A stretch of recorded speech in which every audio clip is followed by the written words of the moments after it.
A nossa aula de hoje é sobre figuras de linguagem. Figura de linguagem é um dos recursos mais interessantes que existem, pois é a possibilidade de usarmos a linguagem figurada para expressar ideias, emoções, sentimentos. Além disso, as figuras de linguagem também podem dar um toque criativo aos nossos textos.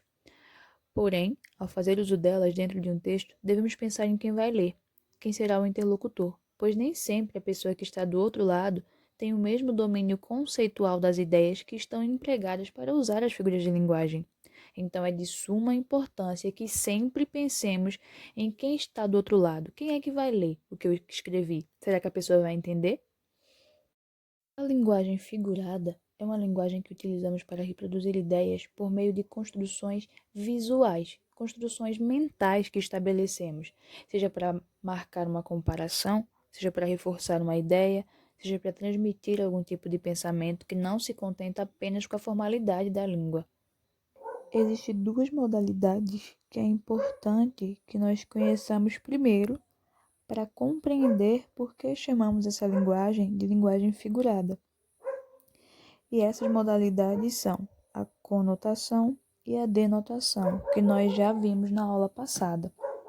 Mas só para lembrá-los, a conotação é o uso da linguagem de uma forma mais artística. Quando dizemos, por exemplo, essa sala está um forno, usamos a linguagem figurada, usamos a conotação. Por quê?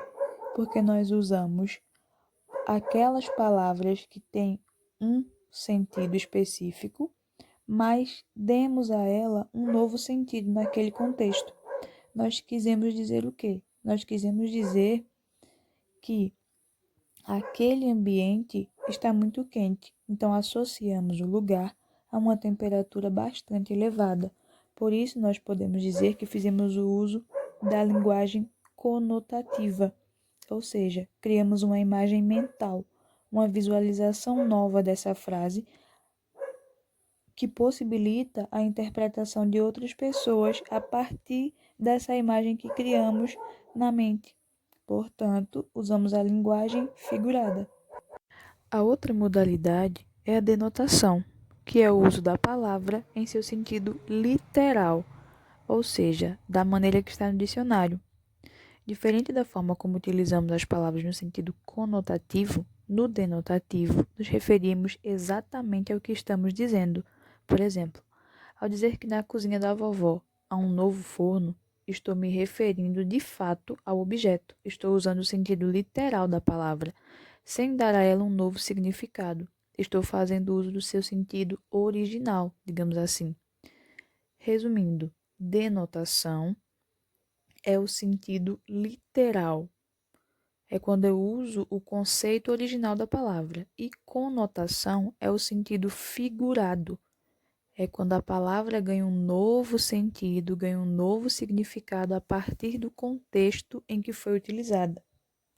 Existem muitas figuras de linguagem, mas hoje nós vamos conhecer as mais importantes, aquelas que são mais utilizadas em poemas, em textos publicitários, em textos literários, que são gêneros que utilizam bastante esse recurso.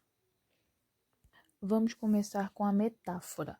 A metáfora é a figura de linguagem que produz sentidos figurados por meio de comparações. Ah, professor, então quer dizer que toda vez que eu comparo um objeto a outro ou uma pessoa a outra, eu vou estar fazendo uso da metáfora? Não. A metáfora é quando você compara, mas de uma forma mais direta. Você associa um objeto, por exemplo, a uma pessoa de forma direta. Digamos o seguinte, mamãe é uma leoa. Nesse momento, você vai estar comparando a sua mãe a uma leoa, mas de forma direta, dizendo que ela é, não dizendo que ela é tão feroz como uma leoa, por exemplo. Eu vou de forma direta, mamãe é uma leoa.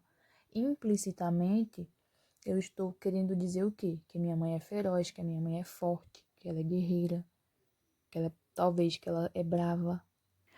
Ou seja, eu estou associando as características da leoa à minha mãe. Estou comparando de forma direta. Quando eu faço isso, eu estou usando, então, a figura de linguagem chamada metáfora. Outra figura de linguagem bastante utilizada em textos e até mesmo no nosso dia a dia é o eufemismo. O eufemismo é uma figura de linguagem que emprega termos mais agradáveis para suavizar uma expressão. Por exemplo, você vai dar uma má notícia a alguém, mas você vai tentar amenizar a situação, tentar dar essa notícia ruim de forma mais agradável. Digamos que você tenha que dar uma notícia de que algum parente de um colega seu faleceu. Então você não vai chegar e dizer para ele, ó, seu tio morreu.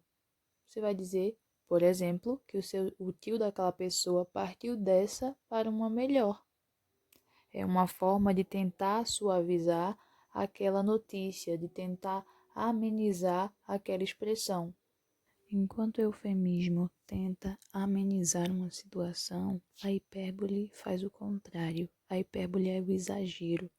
É a figura de linguagem que ocorre quando há exagero propositado em um conceito para definir algo de forma dramática, transmitindo intensidade ao que está sendo dito.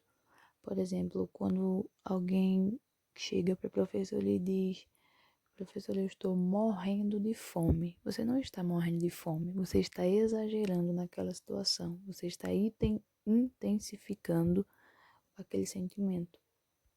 A antítese, por sua vez, é a figura de linguagem que consiste na exposição de ideias opostas. Ocorre quando há uma aproximação de palavras ou expressões de sentidos opostos, ou seja, sentidos contrários. Por exemplo, quando alguém diz é tudo ou nada, é agora ou nunca. Uma outra figura de linguagem bem comum é a personificação, que é uma figura de linguagem que consiste em atribuir a objetos inanimados ou seres irracionais sentimentos ou ações próprias dos seres humanos. Professora, quando é que isso acontece? Acontece quando nós damos características de nós, seres humanos, a um objeto, a um animal, por exemplo. Quando alguém diz que até as paredes ouviram o que você disse. Como assim? As paredes não têm ouvidos. As paredes não escutam. Mas naquele momento, naquela frase, nós demos já à parede uma característica que é nossa, que é dos seres humanos. A metonímia é uma figura de linguagem caracterizada pela substituição de um termo por outro, havendo entre eles algum tipo de ligação. Um exemplo bem comum desse recurso, dessa figura de linguagem, é quando nós estamos lendo algum livro e, ao invés de dizermos o nome da obra, o nome do livro, nós usamos o nome do autor. Por exemplo, eu estou lendo Machado de Assis. Você não está lendo Machado de Assis, você está lendo uma obra dele, mas faz sentido você utilizar o nome do autor ao invés do nome da obra. Você substituiu um termo por outro porque entre eles há uma ligação. O autor é Machado de Assis, foi ele quem escreveu. Para finalizar nossa aula de hoje sobre as figuras de linguagem, a última que veremos é a ironia. A ironia é a figura de linguagem que consiste no emprego de uma palavra ou expressão de forma que ela tenha um sentido diferente do habitual e produza um humor sutil. É utilizada para dizer-se algo por meio de expressões que remetem propositalmente o oposto do que se quis dizer. Imaginem uma situação em que vocês estão saindo da escola e você encontra um colega seu jogando a sacola de salgadinho dele no chão, sendo que ao lado dele havia uma lixeira. Alguém vai e diz: nossa, que menino educado.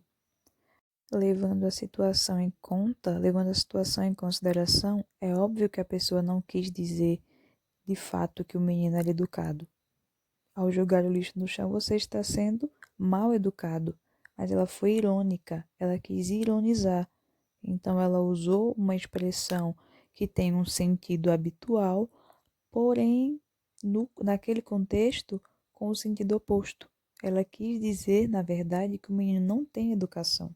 Por hoje é só, galerinha. Até a próxima.